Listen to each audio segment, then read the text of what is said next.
aujourd'hui j'avais envie de vous parler de ma dernière lecture qui est un roman d'Hervé Bazin, Le Matrimoine, qui n'est pas son œuvre la plus connue puisqu'il doit être détrôné par Vipère au Point, que j'ai lu aussi, mais qui ne m'avait pas tellement marqué. Je devais avoir 12 ou 13 ans, à part les scènes de sexe dans Vipère au Point.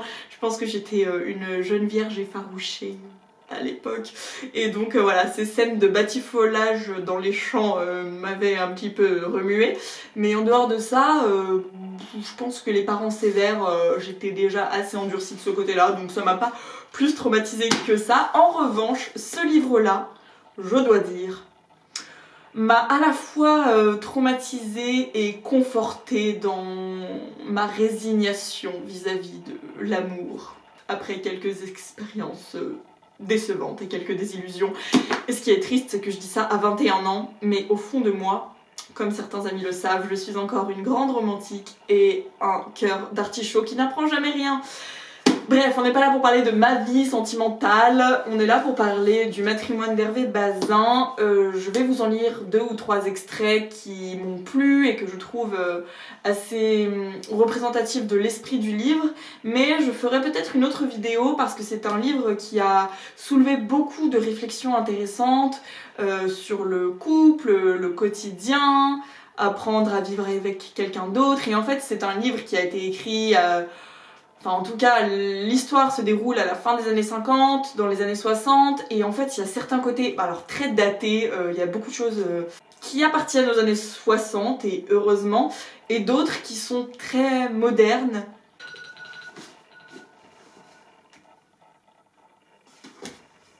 On est toujours dérangé.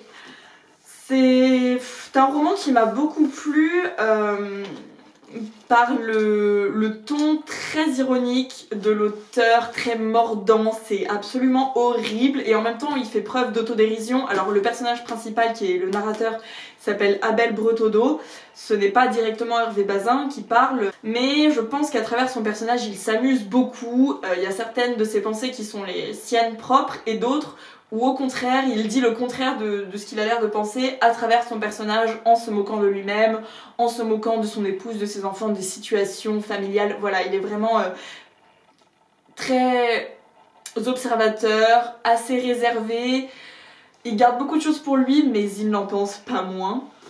En tant que femme, j'ai été assez gênée à la lecture de ce roman parce que je pense qu'Hervé Bazin n'a pas écrit ce livre exclusivement pour des hommes, alors que ce sont des réflexions machistes où on pourrait se dire... Enfin, je me mets à la place d'un homme qui dirait ça. La dernière chose dont j'aurais envie, c'est que ma femme entende ce genre de pensée-là. Et en même temps, en tant que femme, j'ai souri et je me sentais coupable de sourire. Je me disais, mais comment tu peux trouver ça drôle? C'est juste horrible. Et en fait, c'est juste super humain. La scène que je vais vous lire se situe à un tiers du roman à peu près. C'est la scène des retrouvailles entre Abel et l'une de ses aventures, de ses conquêtes d'avant son mariage, qui pour lui évoque une nostalgie indissociable de la désillusion et de la déception qui va s'en suivre. Et c'est une scène qui m'a plu parce qu'elle est à la fois banale et très vraie, et elle se rapproche de 2 scènes assez canoniques aussi dans la littérature que j'ai lues et que j'aime pour le thème dont elle traite. C'est la scène des retrouvailles entre Frédéric et Madame Arnoux dans L'éducation sentimentale de Flaubert, et la scène de retrouvailles également entre Aurélien et Bérénice dans le roman éponyme d'Aragon. À chaque fois, ce sont des scènes très différentes, avec des styles d'auteurs différents, mais à chaque fois on retrouve cette idée de déception après un amour rêvé qui aurait pu être et qui n'a pas été, et finalement on se retrouve et on se dit que peut-être il aurait mieux fallu ne jamais se revoir parce qu'on aurait pu continuer de rêver jusqu'à la fin de sa vie, et qu'on se rend compte que l'amour rend aveugle, pour le dire d'une manière qu'on comprend certainement tous. Fallait-il l'aborder, faire semblant de n'avoir rien vu, m'éclipser? Mais pourquoi n'avoir rien vu? Et pourquoi m'éclipser? Un homme qui refuserait de rencontrer à 30 ans les femmes qu'il a un peu renversées, il n'aurait plus qu'à quitter la ville. Assise sur son banc, non loin de l'ange de bronze, d'un ver pisseux qui semble jouer à saute-mouton sur le dos du malheureux poilu du monument aux morts, elle ne bougeait pas. Elle me regardait fixement, cherchant sa conviction, clignant des yeux. Étais-je, comme elle, le jouet d'une double ressemblance ? Le Mail est à 2 pas du palais, et malgré les gosses, mère à gosse et retraités qui le surpeuplent l'après-midi, je viens souvent, entre 2 affaires, ruminer ma prochaine intervention à l'ombre d'un tilleul. Depuis, et oui, comptons sur nos doigts, 3 avant, 6 après, depuis 9 ans, 9 ans déjà, c'est insensé comme le temps passe, depuis 9 ans, je ne l'avais jamais vu ni même aperçu à Angers. Pourtant, je les connais, les habitués du Mail, dont certaines ont mes collègues pour époux. Celle-là, avec ses 4 enfants, dont un Hollando de sexe indéterminé, une fille entre ses jambes et 2 garçons plus grands qui livraient un combat naval sur le bassin, où j'ai moi-même noyé tant de goélettes, celle-là, qui en avait tant rajouté à l'endroit où je tâtais du petit sein dur, qui avait tant de sièges pour remplacer 2 petites fesses souriantes, je croyais qu'elle habitait Ancenis, avec un certain André Berthaud, plombier. Ah belle ! Archi pas naturel, vous pardonnerez mes talents de comédienne. Pas de doute, le sein doux peut tout envahir, sauf la voix. Voilà donc ce qu'elle était devenue, la petite Odile. Elle se soulevait, elle s'approchait, comme naguère perchée sur de hauts talons, mais si peu aérienne qu'il perforait profondément le sable. « Oui, c'est moi, dit-elle simplement. Je m'attendais bien à te rencontrer un jour. » Oh, cette voix, d'une bouche tartinée de carmin, elle ressuscitait comme celle des chanteuses défuntes ensevelies dans leurs disques. Noisette, maintenant entortillée dans les paupières, l'œil aussi était resté le même. Sous le regard ébahi de la marmaille qui pointait le nez en l'air pour inspecter ce monsieur dont il ne saurait jamais qu'il avait eu les droits d'un beau-père, elle me prenait la main, la gardait un instant dans la sienne, grasse, moite et baguée. Je pus souffler. « Tu es revenue ?»« Oui, dit-elle. C'est toute une histoire. Tu te souviens de ma tante, celle qui était mariée au fermier de la Mornay, près de Chazé, tu sais bien, tu m'y as conduite une fois, et tu pestais parce que tu étais restée 2 heures dans la voiture à m'attendre. » Oui, je me souvenais. Écrasant des jonquilles, je lui avais même fait l'amour dans un petit bois au retour. Mais la nouvelle Odile évoquait ces choses sans un frémissement. Elle continuait, elle parlait de ce qui, depuis lors, avait été son miracle. Nous avons acheté une boutique il y a 2 mois rue de la Révelière. Plomberie Zingri Quincaillerie, une boutique verte près du cimetière de l'Est, je voyais. Bonne petite affaire, à développer, comme disent les agences. Avec la marée montante des immeubles neufs, la plomberie, quand on est à son compte, ça passe de loin le barreau. On devient installateur, entrepreneur, mania de la tuyauterie. Une réflexion cocasse me taraudait la tempe. Il n'y a pas que les filles qui se renversent, les situations aussi. Si ça se trouve, dans 20 ans, sa gamine y regardera 2 fois avant d'épouser mon gamin. Je souris, elle sourit. Elle eut, pour secouer sa crinière, moins longue, moins soyeuse, son ancien coup de tête de pouliche qui galope dans le vent. Et reculant d'un pas pour mieux juger, « Tu n'as pas beaucoup changé, reprit-elle. Les hommes ne changent pas. Moi, évidemment. Si, ne sois pas poli. Je me pèse chaque semaine, je sais ce qui m'attend. Ma mère était pareille, elle prenait 3 kilos à chaque enfant. Mais après tout, ça mis à part, j'aurais tort de me plaindre. André est parfait. Enfin, autant qu'un homme peut l'être, ajouta-t-elle. La même voix, oui, mais le ton mémère. Bien avant sa tante, elle était morte, cette fille qui croquait du garçon, qui criait « Longtemps, longtemps !» en tortillant des reins. Encore une fois, les talents de comédienne sont pas top. Preuve que vous pouvez être rassurés, ceux qui ont pensé un jour que je simulais. Est-ce que je peux dire ça? Bref, je ne sais pas le faire. En même temps, je suis pas trop dans l'ambiance là. Revenons-en à notre petite Odile. Elle avait déguerpi, la petite Odile, des chambres d'hôtel et retrouvé l'instinct qui précipite encore les yéyettes d'aujourd'hui dans les lits conjugaux. C'est tellement méprisant.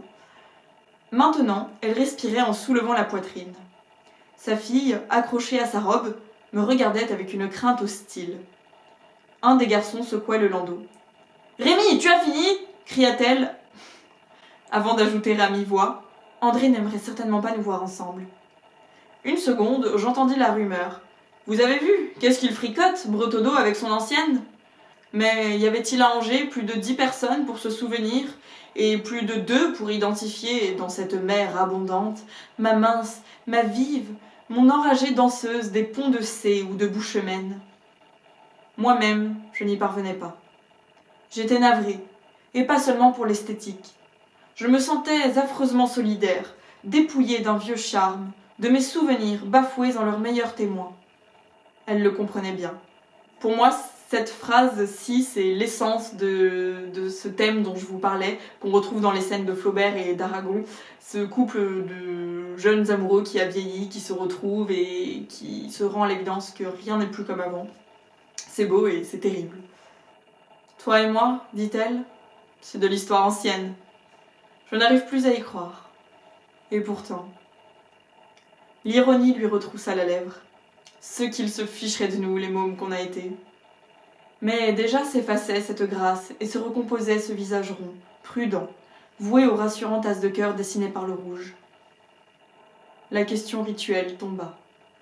Heureux, en fin de compte? Pour qui parle de bonheur, la lâcheté d'un homme n'a d'égal que la niaiserie d'une femme. Répondre oui lui semble ridicule. Le bonbon, le bonheur, ça fait partie des sucres, mais non des nobles viandes dont se nourrissent la force et l'ambition. Et puis, sauf la sienne qui a besoin d'être confortée, le mot pourrait désobliger les dames. Il les exclut, dans le passé ou dans l'avenir. Répondre non, d'autre part, paraît ingrat, et désobligeant pour lui-même, en ce que cela suppose de ratage. Un homme bien constitué répond toujours en ce cas-là, comme si on lui demandait des nouvelles de sa santé. « Ça va, je te remercie. » Mais l'interview ne pouvait s'arrêter là. « Fidèle ?» dit Odile avec le demi-rire d'usage. Est-ce qu'on ne les voit pas en chair et en os, là, ces personnages? Comme toi, j'imagine. Ça, reprit-elle aussitôt, avec mes 4, tu penses, même si j'en avais le goût, je n'aurais pas le temps de courir. Alors que l'homme, lui, il a le temps, hein, vu comment il s'occupe de ses gosses.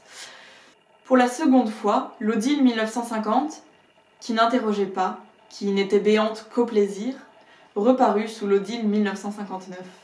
On dirait qu'il parle d'une bagnole. « C'est drôle, dit-elle. On se fixe. On change de race. » Et pour la seconde fois, elle disparut. Plouf! Pour retomber dans le bain où nagent les petits canards. Des enfants? 2. Moi aussi j'en voulais 2, reprit lentement Odile. Et tu vois, j'ai eu de la chance quand j'étais fille. Cette mécanique. Une seule imprudence et je suis sûre de mon affaire. Sic transit. Ce n'était plus qu'une bonne femme se plaignant de ses ovaires. Le bassin me tomba sous les yeux. Sur les 30 gosses qui barbotaient autour, combien de voulus, combien d'échappés aux nocturnes glouglou. Allais-je avouer, moi, que mon second, il était arrivé juste un an après le premier, que nous l'avions accepté pour compléter le choix du roi, et qu'en fait, la fille avait été un garçon? Allais-je lui dire qu'en ce moment même, Mariette avait des inquiétudes? La chronique glandulaire, elle a bien sa vertu, c'est le plus sûr antidote de la romance. Mais d'y voir raccorder ma petite folie, la fille aux yeux de noisette, pour les mêmes raisons par elle-même trahie, d'y voir le temps narguer l'insouciance première, la pureté charnelle, cette idée m'exaspérait. Odile! Elle aurait éclaté de rire. Je regardais ma montre. 5 heures, excuse-moi, j'ai rendez-vous au quart chez le juge d'instruction. Il est temps que je rentre, dit madame Berthaud. Je filai, sans me retourner.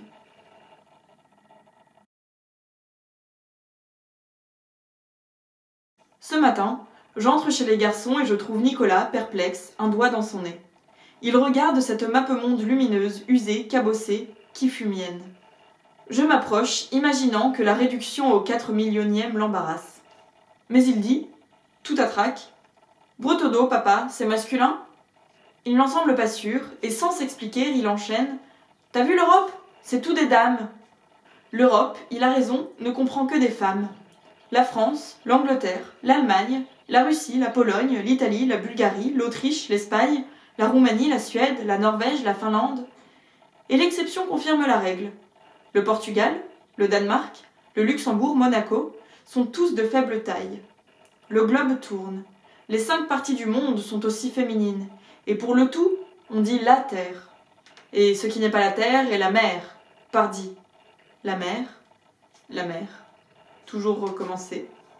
La chose me trottera dans la tête toute la journée. Si bien qu'au palais, entre deux plaidoiries, je griffonnerai un articulet vengereur pour les 800 lecteurs de la Revue de la Loire, où je me produis maintenant à la rubrique pointe, signée de mes 2 seules initiales. Bien sûr, je sais de qui nous tenons ce vocabulaire, où le féminin tire à soi des mots qui devraient appartenir au neutre, genre perdu, et même en latin déjà très infidèle. Mais dire que nous parlons une langue courtoise, féminisée par ses E muets, c'est trop peu. Cette langue, dit Abbé, est absolument complice du sexe opposé. Nous sommes floués, nous, les hommes, par le lexique. Que la terre, la mer, comme la plaine, soient du féminin, on veut bien. Ce sont, à l'horizontale, de grandes fécondes, au-dessus de quoi l'air, le feu, l'arbre, l'oiseau, qui se dégagent à la verticale, sont correctement masculins. Mais le reste, hélas, devrait-on parler de mère-patrie quand ce sont des hommes qui se font tuer? Pourquoi l'amour est-il masculin au singulier, où il est ambigu, féminin au pluriel, où il est noble?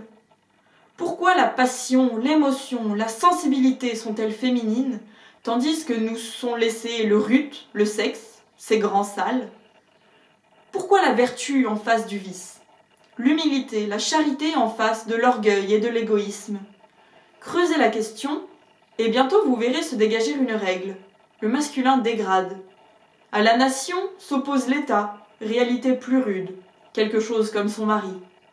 C'est baisser dans l'ordre des valeurs que passer de la fortune à l'argent, de la contribution à l'impôt, de la puissance au pouvoir, de la vocation au métier, de la volonté à l'entêtement, de la justice au droit, de la destinée au sort. Vive la République! À bas le gouvernement! Sublime est la parole, mince est le propos, vulgaire le bagout. Thio, qui lira le factum avant l'envoi, commencera par hocher la tête. Est-ce que tu as l'esprit tordu en ce moment? Enfin, ça te défoule. Puis, dans un petit rire, je te signale tout de même un oubli singulier de leur part. Elles nous ont laissé le bonheur. Pardi, ce n'est qu'un mythe. Je penserai à la joie que nous donnent bien les Annick. Et avec cette dernière phrase, on comprend que l'inévitable est arrivé. Ce sale type a fini par tromper sa femme et en plus dit que c'est de la faute de sa femme qui se néglige et ne fait plus que le ménage. Bref, ce livre est une indignation à part entière et en même temps c'est plein de réflexions tellement humaines. J'espère que ces 2 scènes vous auront plu et vous auront donné pourquoi pas envie de lire le roman.